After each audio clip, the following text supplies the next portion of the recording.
Hello and welcome to Gaming the Podcast. My name is John Robertson and I will be joined as per usual by Stace Harman. This week we're talking about Hitman 3, its world, its mission design, how we interpret that and whether or not it chimes with us personally. Be aware that there are some minor spoilers in this episode, so you might want to play through each of the game's levels before listening. If you like the show, then it'd be fantastic if you could leave us a 5-star review on iTunes, and don't forget to follow us on social media. We are at Indie by Design on all platforms. That's at Indie by Design. On with the show. Hitman 3 came out very recently, and I've been playing an awful lot of it. I haven't played it to death yet.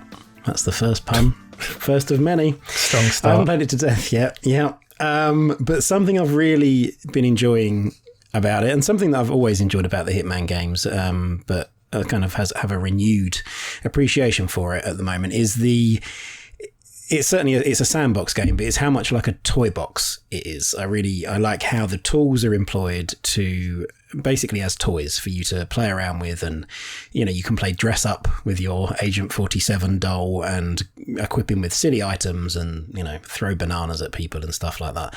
And it's a game to me that I know, of having played through all of the Hitman 3 levels once now, I know that I'm going to go back to it time and time again. And I'll probably be playing it for quite a good long while.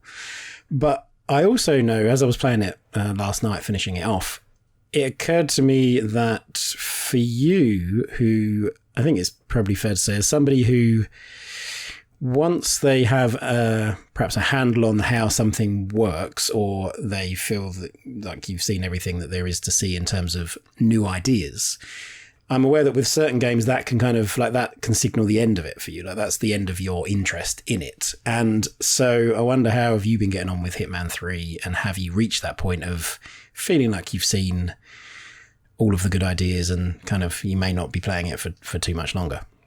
So I've been getting on with it pretty well. Like, I want to start by saying that it's clearly it's a very impressive game, and it's impressive because of its the scale of it, but I guess most impressive though is it's just how unique it is. Like, it is quite different to other games. There's not really another even stealth game that's quite like it. But I think some of the core elements of why it's unique are, while I can respect them, they're not really kind of what I'm looking for. So you're right, yeah. So I do tend to get, once I feel like I've not necessarily mastered something, but I fully understand it. I know what's happening. I can see the patterns again and again and again. I do tend to get a bit bored of it. So while I haven't reached that phase yet with these levels, and I've played all of them apart from, I've played the first 3 multiple times. I've played the first 3 at least 3 times each. The final 3 missions I've only played once each. But because the goal of the game is built around repetition. So it's built around repetition of either finishing the whole map, succeeding or failing and then starting again, or just constantly reloading if you fail or you get spotted, or however you want to play, or just repetition of just sitting there and watching the characters and whatever do what they do, and repetition for observation, and then learning how you can interject yourself on that. It kind of, and that's repetition. It's probably worth just pulling that out, because that's repetition there, as you've just described it, as in doing something again and again, not as it's often used. It doesn't mean it's repetitive in the sense that that's meant to be derogatory or that's a negative, which is it's how the game's it's how the game's designed, which is quite unusual, and it's one of the things that make it unique, is that repetition. Normally repetition is seen as a bad thing, not in all games, but in most games, general sort of typical game design rules would say just asking the player to do the same thing over and over again is boring. In a way, it almost reminds me, I was thinking about this just before we started recording, it's almost like a reverse roguelike, in that you play the level, it's designed for the levels to be played again and again and again, the same thing again and again and again. But whereas in a roguelike, most of them, there's mystery because the level is randomized, so you don't know what you're going to get. Here, the game actually relies on the reduction of mystery over time in order to serve it is mystery, right? Yeah, I mean, it's kind of, it relies on that pursuit of mastery of that level, and that's, I guess, why the progression system is called that. You have like level mastery. It's literally how well have you done on that level. But for me, do you know it inside out? Yeah, I think long term for me, the thing that, because it's mastery based on familiarity. So it's like, okay, now I've memorized the level, so now I can master it. And that isn't necessarily, in the long term, I can already feel, I've bounced off the other Hitman, like Hitman 1 and 2. Like, I respect them, but I don't play them for very long. It's that form of mastery. It's the memorization that kind of doesn't really do it for me long term. And like, I don't know, I think I just prefer mystery, like, because it really is I think it is a reduction in mystery. That's what the repetition causes. I've said it, but just to repeat it, like, that's how I kind of see the game, because whilst all the levels are different and they're uniquely laid out and they got some unique things that you need to do in them, the actual tools at your disposal to do them are the same throughout. So once you've got that one pattern down, you are repeating the same pattern again and again and again and again on all the different levels, and you're just working out where that pattern that you know can fit into this jigsaw puzzle of this new level. And I think that pattern recognition element occurs quite quickly, and I think the pattern recognition element of it is actually mastered 2 games ago, because it's pretty similar to Hitman 1 and 2. Not a lot has changed moving forward. So in that sense, it's not really a sequel. It's more of like an expansion, is how I see it. Yeah, I mean, the 3 games that make up the World of Assassination trilogy are, then they're certainly not sequels in the sense that things have radically moved on. It's not taking the ideas from one game and expanding upon them in any significant way. It is more, there have been updates. I mean, Hitman 2 introduced the notion of people will now see you in a mirror. If somebody stood in front of a mirror washing their hands and you come up behind them, they will notice you in the mirror, which didn't, although there were reflections in Hitman 1, that wasn't a game mechanic. And that was added in Hitman 2 and then retrospectively added to Hitman 1 as well. So there are small incremental iterative design improvements, but not, certainly not radical. They're nice little kind of extra branches to add, but but the means of operation doesn't really change because of them. No. See that, and I agree. Yeah, repetition is definitely a big part. I mean, it is one of the biggest parts of the game, one of the biggest parts of the things that I enjoy about the game, because the first playthrough of any given level for me is it's kind of a foray. It's kind of an exploration of just, let's go around this level, let's do it in, complete the objectives in the best way that I can.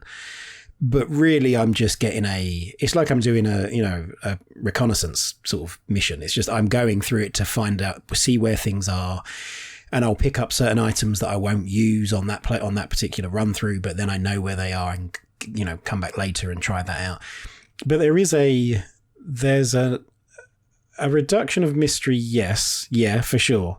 But I think what I like about that is once you have kind of the blueprint of an area, then you can start to explore deeper into different specific threads. So it's like, okay, this time, and particularly as you gain mastery over a level, you then unlock new starting locations. So then that becomes, well, I'm going to start in the kitchen this time, so, as a waiter or whatever. And that adds a different slant on your movement through a level. And I think what's the levels that I like the most are the ones where your targets are probably the most mobile, like where they are more static, or where it's like this person is in this very specific wing of a building or a location. Those are the ones that are less interesting, because I feel that's more limiting. It's like, well, I can explore this whole level, but really when it comes to doing this specific bit, that's where I need to go. But again, as I say, like, opening up those new starting locations does help with that, because there's always levels where you complete, perhaps you kill 2 targets and then you have to get a particular piece of intel, or you have to steal the dossier, or in like Sapienza in Hitman 1, in fact, you have to destroy the virus. And those tend to be my sort of least favorite bits, because those are the ones that funnel you most specifically to a very specific place. But opening up those new starting locations kind of plays with that, because you get to then maybe do that bit first and then go and explore the rest of the level at your whim. So although the repetition is definitely, and the reduction of mystery is definitely there, I think the way that the game feeds into that, the way the design feeds into that, and I think IO kind of play with that idea by giving you different places to start, by giving you different outfits to explore and like different interactions to seek out. And so that's kind of built into that idea. And I don't think it didn't used to be. In the very first Hitman, Codename 47 or Agent 47, you couldn't do that. It wasn't like you can now start here. So yeah, they've kind of evolved the formula over the years to incorporate and to lean into, I suppose, that repetition and use it as a design element. Yeah, it's interesting because it's not like I disagree with anything that you said. It's just I kind of interpret it in a different way because the repetition and learning and then having the different starting locations, the more I play a level, the more I unlock of it and the more I know of it, it makes me feel less like an assassin and more like someone who's just got the cheat codes for the level and it's just gone in with all this knowledge that they would never have, but they've gone in. So it's almost like the game. I read in the review that the game that could be read as you are slowly leveling up yourself so that you can each time you play it, you're leveling up your own abilities so that you can eventually be as good as Agent 47 would be in the fiction of his character. But it's more than that. You're Agent 47, but with amazing knowledge of the future. You know where characters are going to go. You know what they're going to do. You know what their actions are going to be. And I think the thing that makes it. I think combined with that, I think the game can feel overly mathematical to me, and I don't necessarily always enjoy games that I kind of can see through the matrix and see the maths of, because it's the more systems that are overtly visible, the less free it seems to me. You can see as while there might be there's more than one cog going in this game for sure. There's multiple cogs, but each unveiling of the cog makes it seem more like a machine and less like this free reign thing. You know what I mean? It's I do, and I think, and again, I think it's probably a similar thing that I certainly don't disagree with that. That is certainly the case. I mean, people are literally on a loop. So for Mendoza, where you're in the winery, the female target that you have to assassinate is with Diana. Actually, it's spoilers. Anyway, the female target in the Mendoza level, let's just say that, literally does a loop of the establishment and comes back to the same places. And if you want to, for example, poison, if you want to poison her, she will come back to that same glass of wine, and if you miss it once, she'll be back around again. So yes, certainly there is. It's like a clockwork machine. It's like a train set going around. It's like a thing that is. There are different parts that feed into it. It's not just the linear thing of here's one path and this set of events rotate in unison. There's different things that do that, but they're happening at different times, so they don't necessarily match up all the time. So yes, that is. Yeah, there's definitely that notion of it being like a clockwork which feeds into the repetition and feeds into the mechanical nature of it. But I think, and that's a bit like the mission stories. I think there's an element of that, like the mission stories where it's that very narrative-led path to assassinate your target, which is almost not entirely, but it's almost a foolproof way of getting to at least to an opportunity where you can assassinate. Yeah, I see easily. Those as basically introductions to the level. It's an introduction to this is how the kind of vague pattern of this level works. Yeah, and for the completionists, they're there. You can do all those and complete all those challenges because every single thing you do on a level, almost, every time you kill somebody in a different way, or you put on a different outfit, or you unlock a different door, or whatever, you earn XP. You're constantly kind of leveling up in the sense, not in any significant way character-wise. You're getting XP and you're unlocking new things, new toys to play with, basically. And yeah, so the mission stories do that. They are an introduction as I see them. I think they're good for people just coming to Hitman for the first time. It gives you a very easy introduction. It stops you from feeling like, well, what on earth am I meant to do? Like, how do I even start this thing? Like, where's the beginning? Because there's no narrative pacing to do that with. So those mission stories do that. They're a really good design. They're a very well designed tool to place you in the world without having it just like. I mean, you could say they're handholdy, but they're not really. They're not compared to what would typically be described as being handholdy. Like, you still have to work out things for yourself. Like in that Mendoza level, that you're talking about, you still have to work out, how to get her with the camera without being seen. You can talk. It gives you the building blocks because you still have to use the tools that you have available. You still have to not be seen. You still have to. It doesn't make you invincible. You still have to get that particular outfit from that particular person, but their friend, once you've put it on, is like one of those suspicious people that can see through your disguise. And so it's not like it isn't like that sort of invincibility kind of cheat code thing. There is an element of it teaches you how to play the game and the mechanics of the game, whilst you're still feeling like you're achieving something. But those, like if you play on the hardest difficulty, they're still there, but they're radically reduced in terms of that hand-holdy nature, because it just says, it will say like, you need to find X key, or you need to get this outfit. But it doesn't then give you and here's where it is. It doesn't give you the icon to go and follow, to go and pick that up. You're left to then like do that yourself. And it's also, what I like about those is, and this happened in the Dartmoor level for me, that, I started that, again, avoiding spoilers, but I started that with the route that it seems like you're meant to start it. Like, you get a particular disguise very early on, and you can play the level in a certain way, and you can basically be a detective rather than being an assassin. Yeah, I think we can have spoilers. We'll put a if people listen to this, so I think I started as the PI. I started as the private investigator. Went into the bedroom, started looking around for clues, and then using like Agent 47's super hearing / instinct mode / eagle vision / whatever it's called, that Batman mode, age old exactly, the visor thing.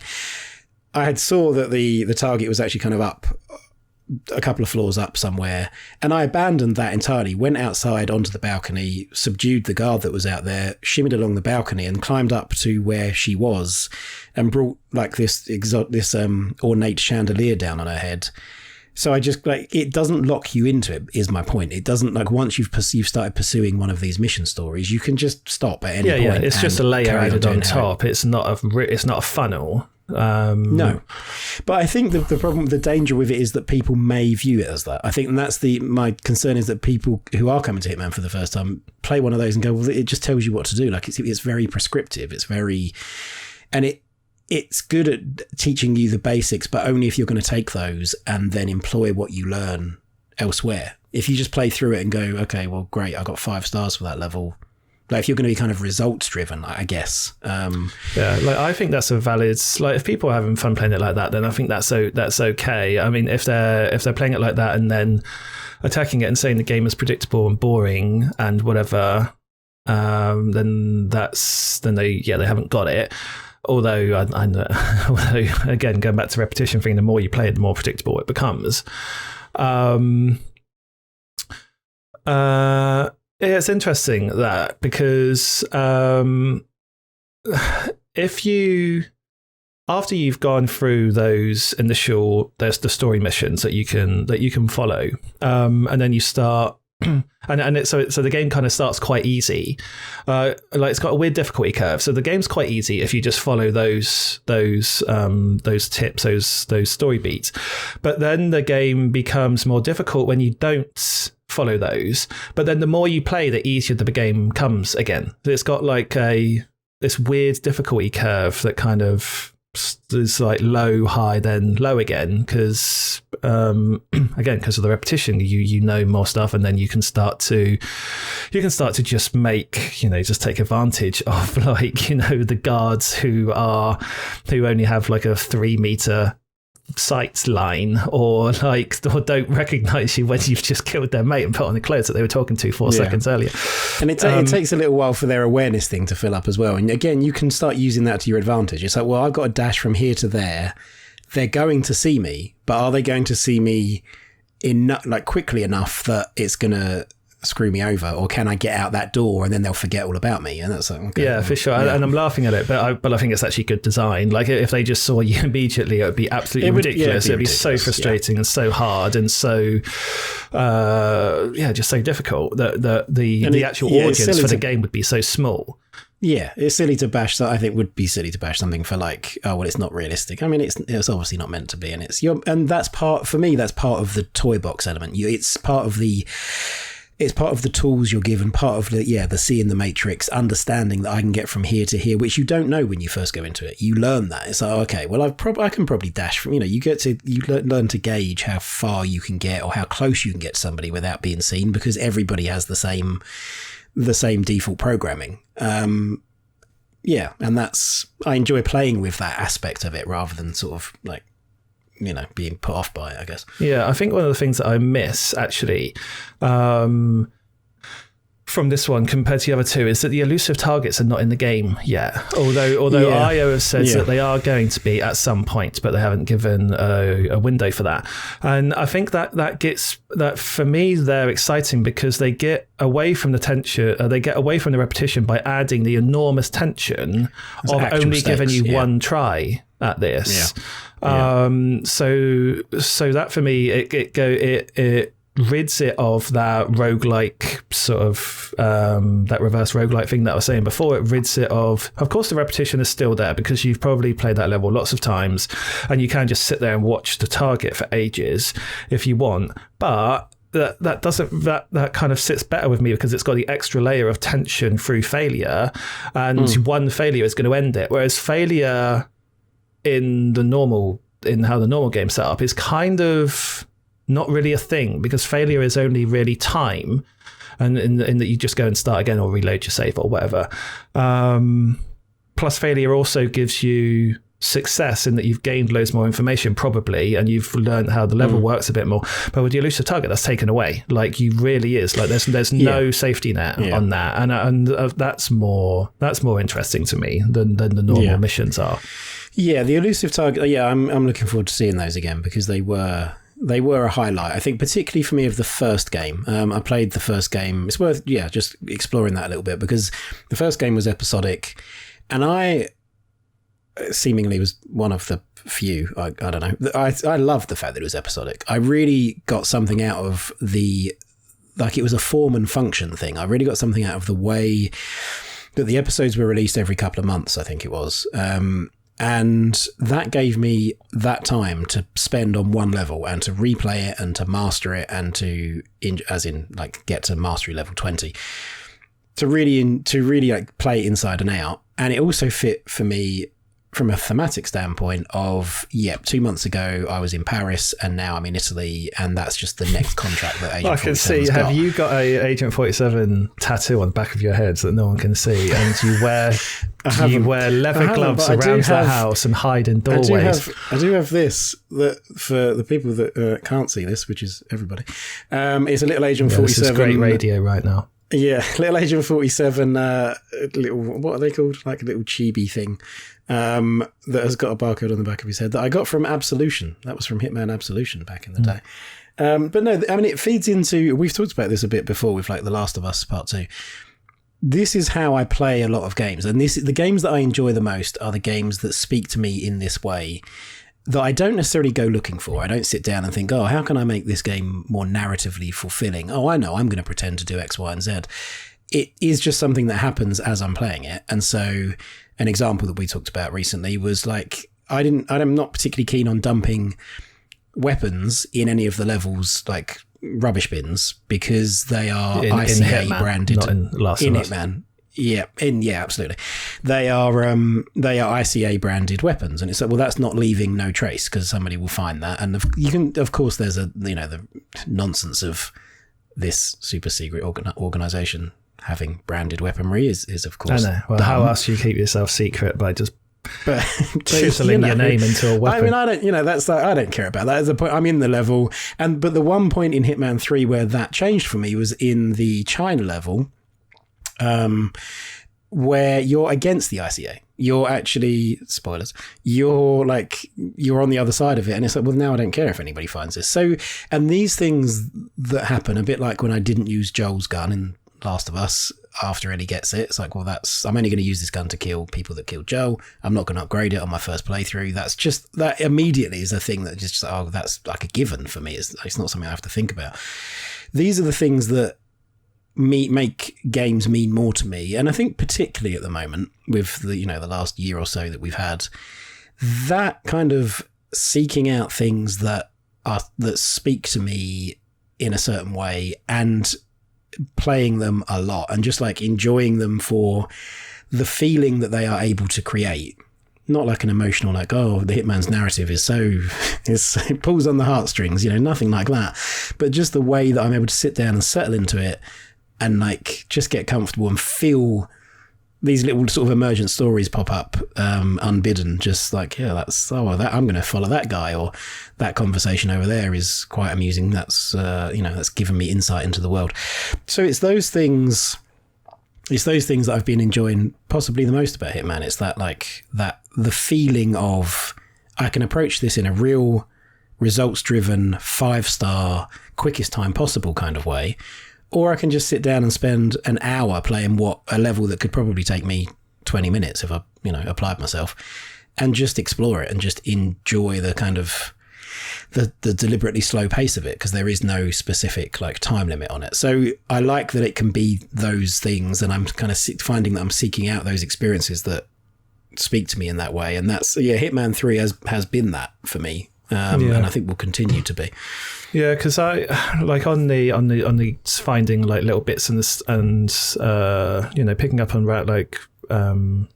those elements you said, just like the random bits in the level and stuff, and the little things you can do in here. I think that's good on like a level of, well, again, to go back to the mystery thing. So the initial mysteries that it presents for you to find, well, it doesn't present them, but it just like says that there are things here to find. I think that's good and interesting. And also there's the point of like, well, all this sort of, not want to undermine what I've said, but sort of like one counterpoint to what I said about like the game is about the reduction of mystery. Like, well, all mysteries are about the reduction of mystery, aren't they? Because if you don't get to the end of the mystery, it's not satisfying. It's just, well, what happened there? But I guess what I mean is that I don't know, the solutions to the mysteries are kind of the same all the time. So like if you've mastered one level's mysteries, you've probably mastered how you're going to master all of the mysteries. That being said, like, I know this probably sounds like I don't like the game, but I do like the game. It's just not one that kind of, it's not in my, I don't know. I don't like it as much as other people do. It just doesn't sound like it really kind of speaks to you much. It doesn't. It's not. Yeah, I like respect it more than I like it, I suppose. Yeah, you really enjoy Sea of Thieves, and it doesn't sound to me like you enjoy Sea of Thieves in the same way that you enjoy Hitman. Like it's just an appreciation from a distance kind of thing, rather than being really into it. But even within this one, there are levels that I like more and less. So the China level, I think, is quite definitely the worst level. I just find it so tedious, and I think part of the reason is that its scale is bigger than the other levels, but its scale is bigger, but it's not more complex. Like it's full of empty space. It's full of negative space, and there's a lot of just like wandering around, not really doing anything, just traveling from place to place, and it looks nice, like, but just the visual component wears off after you've 2 or 3 times. But then contrast that, I think the best level is the Berlin level, the club level. And that's big as well, but it's nowhere near as big as the China level. But it's just so densely packed. So it feels like, there's so many possibilities here. And because of the way that the targets are in that, you don't know who the targets are. It's got more mystery there. And you can do different targets each time as well. You don't have to do the same targets. So it's got that density of, because one of the things to say is, it's some people might not like the China level, or one reaction to the China levels, not liking the China levels scale would be, that's because you don't like the complexity of the game or whatever. But it's not that. The game's less complex. That level is less complex. The Berlin level, I think, is way more complex, but smaller. And that's where I think Hitman is at its best, is when there's a density of action and all the stuff that you might potentially do could potentially be seen by loads of people, rather than just, here's like an empty corridor in the China level and there's a box over there to put them in. It's like, okay, like I know what I'm supposed to do here. And there's not really, that's when the stakes are just really low. And I think this kind of game benefits from a smaller level, actually. I do, yeah, and I think we've spoken about that kind of like that notion of scaling up isn't, bigger isn't necessarily better, and particularly in relation to something like the Batman games. I think we referred to previously on that. It's like, Arkham Asylum is for me by far the best of those three games. And I preferred Portal to Portal 2, which I understand Portal 2 is kind of mechanically or even objectively the better game. But anyway, it's more complex, so that notion of just bigger and better, yeah, for sure. That notion of bigger isn't necessarily better is definitely the case. I think and I can definitely get to and sort of understand more where the differences lie between what I enjoy about Hitman and what you do. And I think because that, like the China level, is it the weakest? I mean, it certainly wasn't one of my favorite, but I think what I did enjoy about it is possibly the stuff that you didn't, which was just the like exploration, the very lean back kind of gameplay of I'm not in any rush. I don't have to track somebody down. It's going to wait for me. Like, I mean, the whole game really does that. It just waits for you. It reacts to you. But yeah, the exploration of the China level I enjoyed, and just finding things kind of not for this playthrough, but for future ones. It's like, next time I'm going to take this route or I'm going to go that way. But I can, there is a lot of emptiness. And I think I remember reading that was deliberate on IO's part, that they've done levels like that. They did Mumbai in Hitman 2, which is, I guess, an equivalent in terms of the verticality and how widespread or the footprint of the level is kind of, I guess, similar to China, but that level is far more densely populated with people. And I think they kind of deliberately went to this notion of, when you think China, you tend to think more densely packed, like a very sparsely populated, neon lit cityscape at night isn't necessarily what you think of immediately when you think of China. So there was sort of a playing with expectation there. But I can see why that's not if you get the most out of kind of densely packed areas, then that's not going to be the most rewarding, for sure. Yeah, because I think the way I see it is like the densely populated areas allow the promise of the game to come to the fore more, because it's like systems piling on systems and results piling on results. When things are more densely packed, if it's more sparsely laid out, the impact of it's easier to work out what to do, for one, because there are fewer options, and the results of your actions are more predictable because there's fewer people observing or things observing you. Yeah, yes, absolutely. And I think so on something like the Berlin level, as a first point on that, actually, I can well imagine that we probably played that quite differently, that level, because I did not actually go into the main club area at all. I went kind of round the back and ended up next door where there's bikers doing some drug running, and I ended up in there where I took out most of the targets, and then I took out, I think, 2 in the main club area, but not on like the public side of the club area. It was like behind the scenes thing. So I didn't get down onto the dance floor. I didn't. The dance floor is the best fit. You can go around. You can be the DJ. You can take. You can dress up as a drug dealer. I sold a tech guy drugs. So you got me a good Twickers. But you see, all of that. What I like about that is that all of that means it's there for me for next time, because I know that I will go back and explore it. And the fact that I've not deliberately, honestly, but the fact that I have kind of seen probably not the main path for that area, it means it's still there for me to go and see kind of the spectacle of it. I think that's probably what it is. I haven't seen the spectacle of that level. I've just seen the quieter bits behind the scenes, and also like all of this being able to approach these levels in not just different ways, but from different angles and go to different places speaks, of course, to like the fact that these are big levels. Even the most densely packed ones and the smallest ones have multiple routes through them that you can take, and learning all of those does then feed into another area of Hitman that I'm interested in, which is all the contract stuff. Which, you know, this is another thing that I'm not. I wonder if this is something that you're particularly interested in, but it's that notion of learning these locations, then taking that knowledge, these tools that you have, and either playing or making contracts for other players. You're using that knowledge that you've gained. So it's kind of like, you know, the two parts of the game are feeding into each other. They're not just in isolation.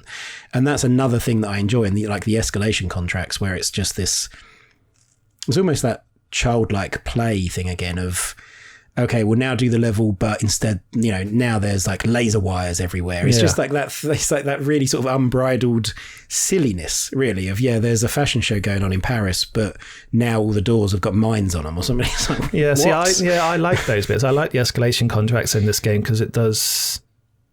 Well, it just forces you to think about different things. So, and it forces those mysteries to come up again for the first time before you master them. Mm-hmm. I like all of that stuff, and like it's a game. Like I'll continue playing it for a while for sure. Like I don't think I'll be playing it in probably even like 2 months' time. But I'll dip in and out of it. I mean, what's tended to happen on the previous two, certainly the first one anyway, was that I went through it. It was like the only game I played for like a week and a half or something, and then it was like then I'd play it once a week, and then I play it once every 2 weeks, and then I'll just never play it again. So I'm imagining it'll be the same thing here. Yeah. I think as a final thing, as a final point of what the repetition offers to me is the chance, again, it's exploration, but it's specifically not just the chance to explore how you can kill different targets or, you know, picking up interesting or amusing NPC dialogue.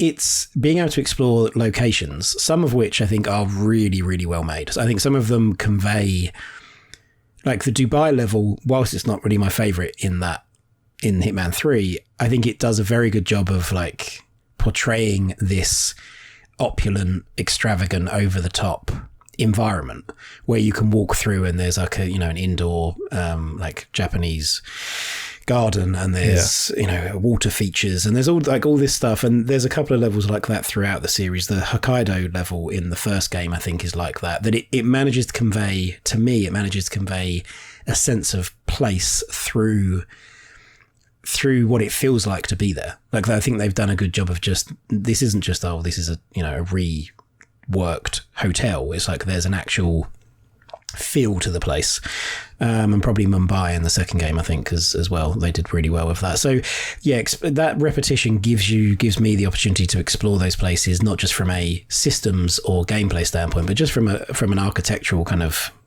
world design, world space standpoint, which I've also really enjoyed.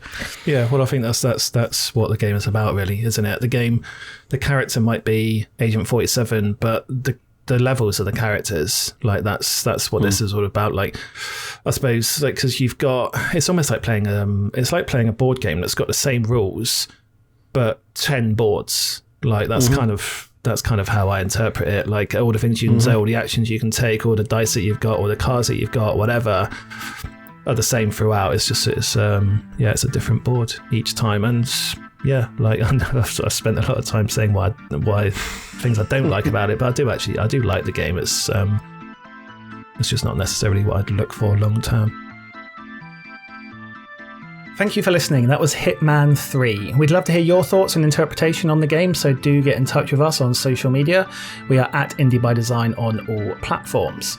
And don't forget to check out indiebydesign.net, where you can browse and buy the video game books that we write and design.